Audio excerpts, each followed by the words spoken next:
Okay, the question is, are passport bros going to Saipan? Is Saipan a good destination for passport bros? So, in case you're not familiar, I'll bring you up to speed. That men as well as women throughout history have always gone to different locations, different destinations in search of things that they can't find in their home countries.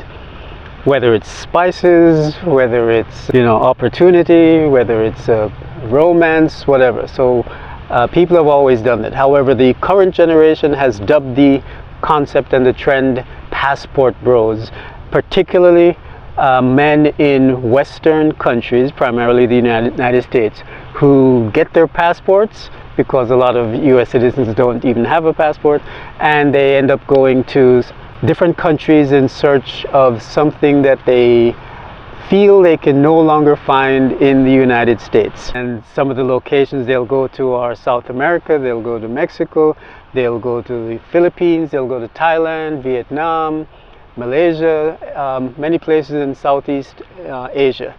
And what they're looking for is relationships with women who dance to a different drumbeat. They are no longer interested or intrigued by Western women, so they are going to different countries in search of more traditional relationships, more respect, more femininity. Right now, especially among the majority population in the United States, at the top of the list is generally the Philippines and Thailand. Here on Saipan, when I came many years ago, it was a different situation. There were many more single women here because of the garment factories, but over the years things have slowed down a bit because of the reduction in the workforce due to the contract work phasing out of the CW1 visa, the garment factories closing, so a lot of the girls went back home, and all my dating prospects dried up.